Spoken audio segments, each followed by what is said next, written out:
rotational. And I know Raila Amolo Odinga is an institution. Raila Amolo Odinga is a movement. Raila Amolo Odinga is people's driven leader, not an individual leader. Thank you so much. Long live Baba. My dear, asante. Ndugu karibu, na niombe tufupishe. Asante. Okay, ningetaka kuongea about jambo nimekuwa nikifuatilia mahoka in the city of Nairobi. Na sisi hoka tumepitia mambo mingi sana in the hands of the government. There's one Odinga who said, in Kenya's political language or parlance, a common citizen is a person who is as far removed as possible from the reach of state regimes and its benefits, but is constantly a victim of its violent power. That is what we have been facing in this country for the last, I would say, 60 years, though I'm yet to be 60 years. So, tumejaribu kufuata justice, na tuliandika petition hapa, tukaandika barua, na ninataka kusema mchana kucha hapa, I mean in broad daylight. Hizi barua nilipatia various leaders in this country, various prominent leaders in this country, and I will not be afraid to say who and who. I'll mention them by names. I gave these letters to Raila Odinga first. I gave them to Mother Karua. I gave them to Mwangi wa Iria, the former governor of my county, Mwananga County. But none of them tried to respond to us about how we could get justice for our people. It's very sad, it's very bad. I hate the way we do things in this country. Kama hatuwezi make the institutions of this country to make for everyone, then we are only playing games. Because we will not be here forever. Nobody will be here forever. We should do it not for us, but for posterity. So I want to question why, to know from our leaders if I can get whatever feedback. Because one thing I thought that by approaching Mother Karua as a former justice and constitutional minister, I thought she would be in a position to help us to get justice for our people.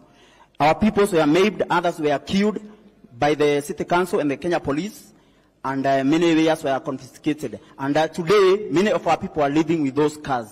But we have tried to seek justice, but nobody is coming to our aid. Nobody is coming to our help. I think in the end, we'll say with Martin Luther King Jr., that in the end, we remember not the noise of our enemies, but the silence of our friends. So, ile ningetaka ni kupata jibu from our leaders if ile maneno nimesema kama ni ya kweli, because we should follow up and get our leaders to get working for us. They should be working for us, not the other way around. Asante sana. Nafikiri hiyo inaeleweka, na wakati unaketi nitakutuma kwa protocol officer of course ili uchukue hii na uverify your petition. Asante sana. Comrades Power. Comrades Power. Kwa majina ni Vincent. Mimi ni mkaji wa huko Embakasi. What I want to talk about is just one thing, about unemployment to our youth. Most of the youth currently they are unemployed. And kwa ile manifesto yetu ile Azimio, Baba aliongea about 6K. And I still believe that hiyo ndoto yetu, Baba one day vila nasukuma, hata sisi wenyewe kama vijana tuko nyuma yake, tunataka akue president, ili zile ndoto zile manifesto zenye alisema, ile 6K vijana wapate. Currently most of the youth they are unemployed, they don't have job. Sasa ukienda mtaa unapata most of the youth wako tu base, zile java base wanakula tu mirend whatever, which is not good. Another thing, hii mambo ya Baba anapata mambo ya maandamano, tunataka hii maandamano iendelee. Vijana tunaumia. Hii maandamano wakati wale viongozi wetu wa saba wanatuelekeza pale mbele, sisi pia tunataka vilituga ucha alisema every Monday maandamano ikue kila siku. Ili wakati wanamalizana na ile mambo ya bipartisan, sisi pia sababu wakati tunaongea wakituona kama tuko barabarani ndio watatimiza vitu zetu. Asante sana. Another thing, dakika moja. Haya, tafadhali. Nataka Gaucho. Please, pale Jivanji. Sasa maskari wameweka kila siku wanafukuza watu pale. Gaucho, tunataka uende uongee pale, uongee na hao polisi, hiyo mambo ya kufukuza watu pale waache. Asante sana. Asante ndugu, asante ndugu. All protocols observed. Viva comrades, viva. Forward is organizing forward. I'm Mwangi from the Social Justice Movement, Nairobi chapter.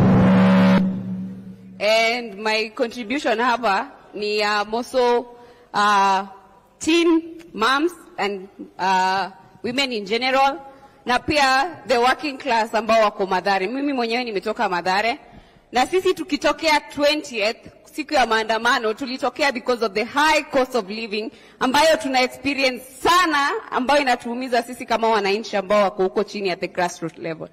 Bado hiyo haija change, na tunasema mediation ikiendelea huko na bipartisan room in the bipartisan room, sisi tunafaa pia sisi tunaendelea, kwa sababu Hon Kalonzo here amesema those people do not have direction, and sisi kama watu hatuwezi kubali kulidiwa with people who hawana direction. We should give direction.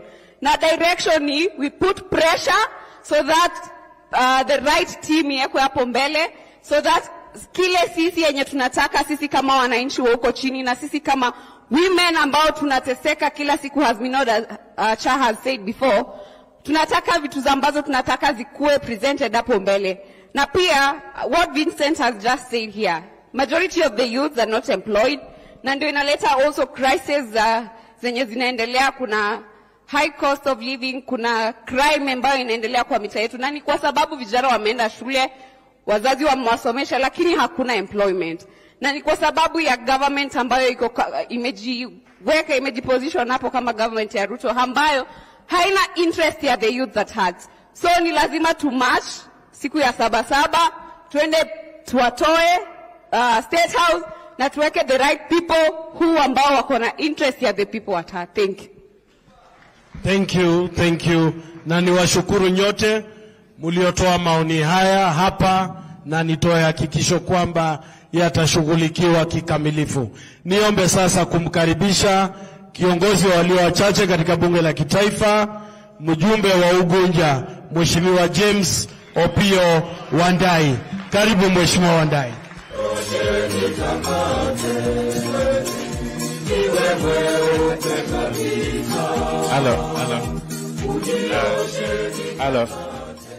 Hello. Thank you very much.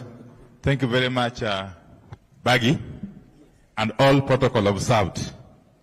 I want to start by saying that as the Azimio la Umoja Coalition parliamentary group, we fully associate ourselves with the sentiments that have been expressed since this morning. And more particularly,